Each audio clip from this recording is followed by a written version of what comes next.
In 1954, George Mason stood at the helm of American Motors Corporation, a company born from one of the most ambitious mergers in automotive history. Nash-Kelvinator and Hudson Motor Car Company had just joined forces, creating what should have been an unstoppable challenger to the Big Three. Mason had a vision.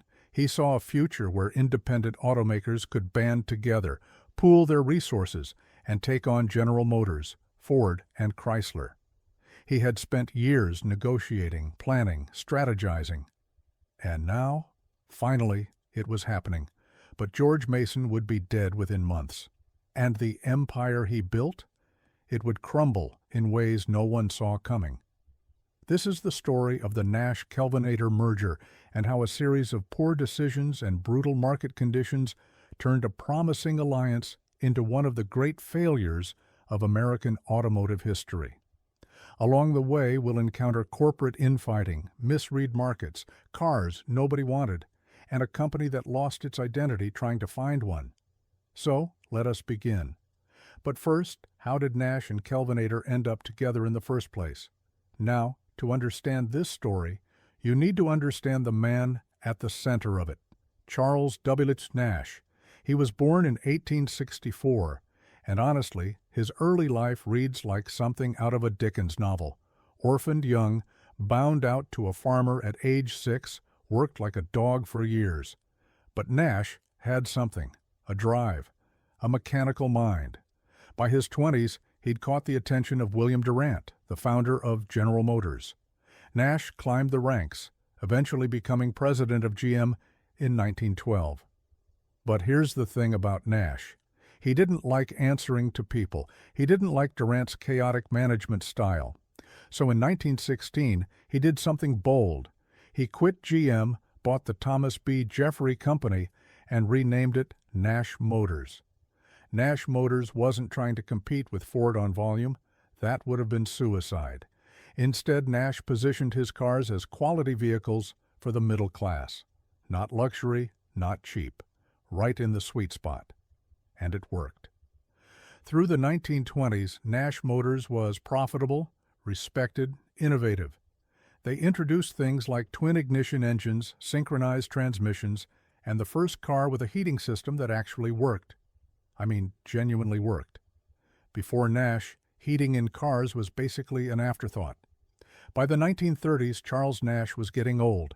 He needed a successor, and the man he chose was George Mason. Mason had come from Kelvinator, which was one of the largest refrigerator manufacturers in America. And this is where things get interesting. See, Mason had this idea, a weird idea at the time.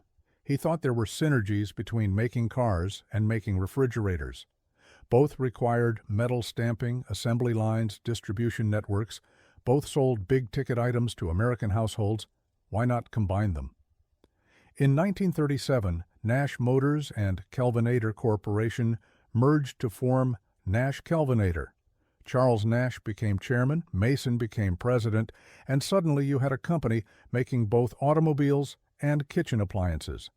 Now, on paper, this made sense. Diversification. If car sales slumped, refrigerator sales could carry you through. If appliance demand dropped, cars could pick up the slack. It was hedging your bets. The thing is, it actually worked, at least at first. During World War II, Nash-Kelvinator pivoted to war production. They built aircraft engines, propellers, helicopters, all sorts of military equipment, and they did it well.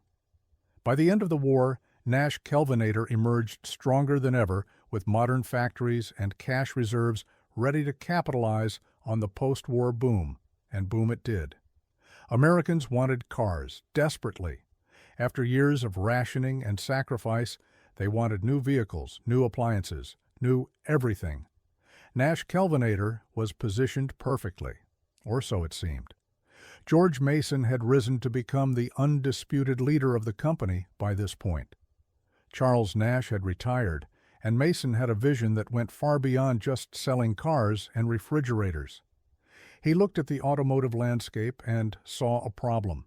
The Big Three, General Motors, Ford, Chrysler, were getting bigger every year. They had economies of scale that smaller manufacturers couldn't match. They could spread development costs across millions of vehicles. They could negotiate better deals with suppliers. They could afford massive advertising campaigns. The independents, Nash, Hudson, Studebaker, Packard, Kaiser Frazer, were being slowly squeezed. Mason's solution? Merge them all. Create a fourth major automaker that could compete with the giants. He called it his grand plan. And honestly, it was brilliant. In theory. The problem was getting everyone to agree. These were proud companies with proud histories. Studebaker had been making vehicles since before the Civil War. Packard had been synonymous with luxury for decades. Hudson had its own loyal customer base. Convincing them all to give up their independence for a merger was like herding cats. Very stubborn, very proud cats. Still, Mason worked at it.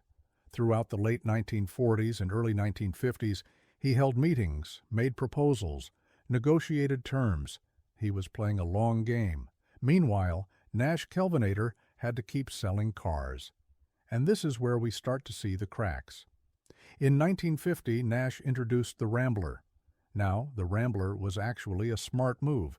It was a compact car, smaller and more fuel-efficient than the land yachts that dominated American roads. Mason saw the compact market as the future.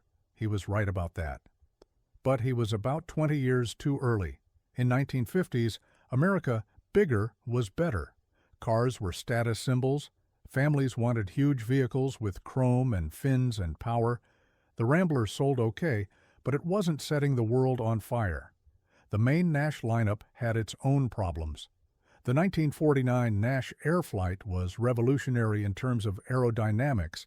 It was one of the first cars designed with serious attention to wind resistance. But it was also, well, weird looking. The enclosed front wheels, the bathtub shape, some people loved it.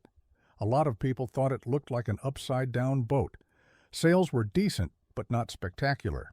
And here's where Nash made a critical error. They kept trying to be everything to everyone. Luxury cars, economy cars, sports cars. In 1952, they partnered with British sports car builder Donald Healey to create the Nash Healey. It was a beautiful car, actually, but it cost a fortune to produce and sold in tiny numbers. It was a prestige project that ate resources without providing real returns. If you've made it this far, you're probably into this kind of stuff. Quick question, where are you watching from? Drop it in the comments. And hey, subscribe if you haven't. We do this every week. All right, back to Nash. Because here's where the real drama begins. In 1954, Mason finally achieved part of his dream. Nash-Kelvinator merged with Hudson Motor Car Company to form American Motors Corporation, AMC. On paper, it made perfect sense. Hudson was struggling badly, their sales had collapsed, and they were bleeding money. Nash wasn't exactly thriving either, but they were in better shape. Together, they'd have combined dealerships, combined manufacturing, combined everything. But there was a fundamental problem that nobody wanted to talk about. Nash and Hudson made very similar cars for very similar customers. They weren't complementing each other, they were cannibalizing each other. A customer who might have bought a Nash now had to choose between Nash and Hudson at the same dealership, and often they'd just walk across the street to a Chevy dealer instead. Mason had plans to address this. He wanted to differentiate the brands, rationalize production, cut costs. He was still working on bringing Studebaker and Packard into the fold, which would have created the super independent he'd always envisioned. Then, in October 1954, George Mason died of acute pancreatitis. He was 63 years old, and his grand plan died with him. The man who replaced him was George Romney. Yes, that George Romney, father of Mitt Romney, future governor of Michigan, future presidential candidate. But in 1954, he was just an ambitious executive who suddenly found himself running a company without a clear direction. Romney was not George Mason. He didn't share Mason's vision of a mega independent. He didn't want to merge with Studebaker Packard. He wanted to focus on what Nash-Kelvinator had started to get right: compact cars. Now, this turned out to be both genius and destructive. Romney bet everything on the Rambler. He basically killed off the Nash and Hudson brands, refocusing the entire company on the compact Rambler line. And for a while it worked.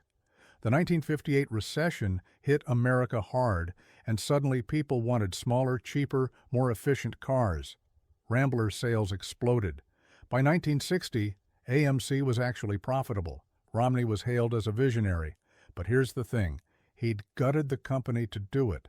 See, Romney had inherited something potentially valuable: two distinct brands with distinct histories and loyal customer bases.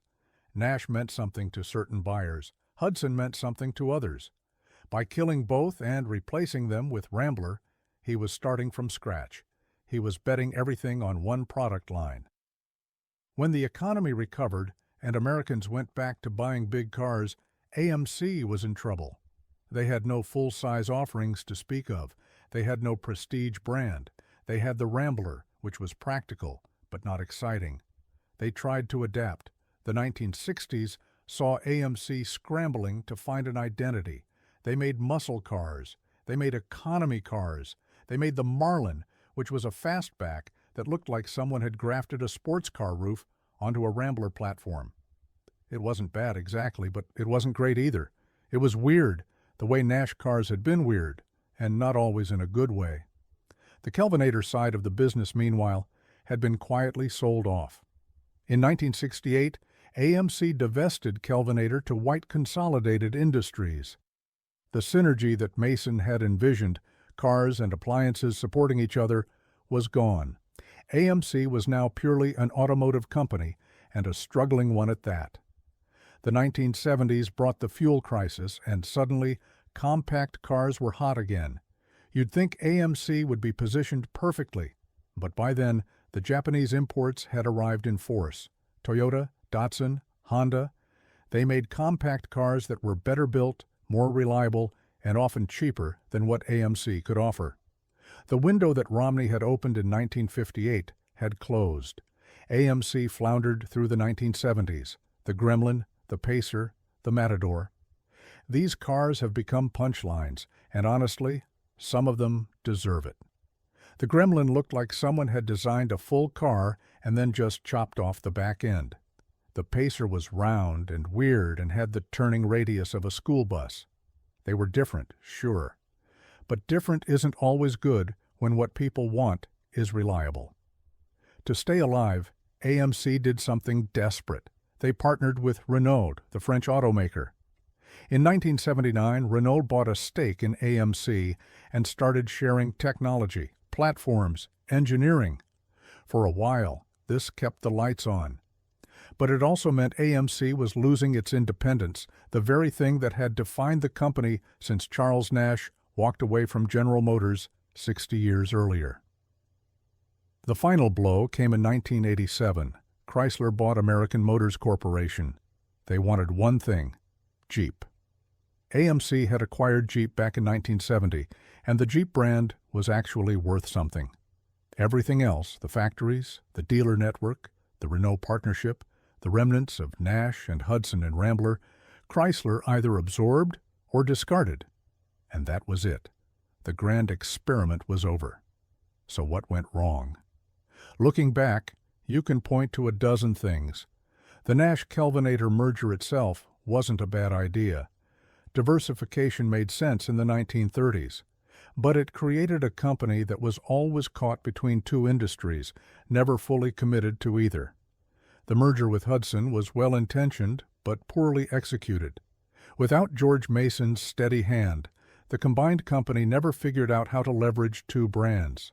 Romney's decision to kill Nash and Hudson might have saved the company in the short term, but it eliminated any brand equity they'd built up over decades. The fundamental problem was scale. The big three could make mistakes, absorb losses, recover. AMC couldn't. Every misstep was potentially fatal. Every product flop meant layoffs and plant closings. There was no margin for error, and in the car business, errors are inevitable. Mason understood this. That's why he wanted to create a genuine fourth major automaker through mergers. But he didn't live to see it through, and nobody else had the vision or the political skills to make it happen. And what of the men who built this empire? Charles Nash lived long enough to see his company merge with Kelvinator, but died in 1948, before the Hudson merger or the founding of AMC. He was 84 years old. He'd started with nothing and built something that lasted, in various forms, for 40 more years after his death. Not bad for a kid who was basically a farm slave at age 6. George Mason never saw his grand plan come to fruition. His death at 63 cut short what might have been one of the most ambitious restructurings in automotive history. Some historians think he could have pulled it off, merged Nash-Kelvinator with Hudson, Studebaker, Packard, maybe even Chrysler. Others think the independents were doomed no matter what. We'll never know. George Romney emerged from AMC as a business genius, rode that reputation into politics, and nearly became president. He always credited his turnaround of AMC as proof that he could handle big challenges. And in fairness, he did save the company for a while. But perhaps the most poignant fate belonged to the brands themselves. Nash, which had stood for quality and innovation for 40 years, was quietly discontinued in 1957. Hudson, which had a fierce following among enthusiasts, died the same year. The names just disappeared. If you see a Nash or a Hudson today, it's at a car show, surrounded by people who remember what those brands used to mean. The thing about corporate mergers is that they look great on paper. Combined market share, reduced overhead, synergies. But companies aren't just numbers on a spreadsheet. They're cultures, identities, histories. When Nash and Kelvinator merged, they brought different philosophies together. When Nash-Kelvinator absorbed Hudson, they added another philosophy to the mix. And nobody ever figured out how to reconcile them all. The market didn't care about heritage. The market wanted reliable, affordable, stylish cars. And the big three, with their massive resources and economies of scale, could deliver those things more consistently than AMC ever could. In the end, the Nash-Kelvinator merger is a story about ambition, timing, and the brutal mathematics of American capitalism. George Mason saw the future. He knew the independents had to consolidate or die. He spent his career trying to make that consolidation happen, and he almost pulled it off. Almost. But almost doesn't count in the car business. You either survive or you don't. And by 1987, there was nothing left of Nash, nothing left of Kelvinator, nothing left of Hudson, nothing left of American Motors except the Jeep brand, which ironically wasn't even part of the original merger. The factories are gone now, the dealerships are gone, the nameplates are gone. What remains are the old cars themselves, kept alive by collectors and enthusiasts who remember when Nash meant something, when Hudson meant something, when American Motors meant something. And maybe that's the real legacy, not the spreadsheets or the stock prices or the market share reports, just the cars. Weird, innovative, sometimes beautiful, sometimes baffling cars that were different from anything the big three ever made. That's worth something, even if it wasn't enough. And that is the story of Nash-Kelvinator. If you enjoyed this one, subscribe for more. Let me know in the comments what you thought of this story, or if you've ever seen a Nash or Hudson in person. Take care, and I'll see you in the next one.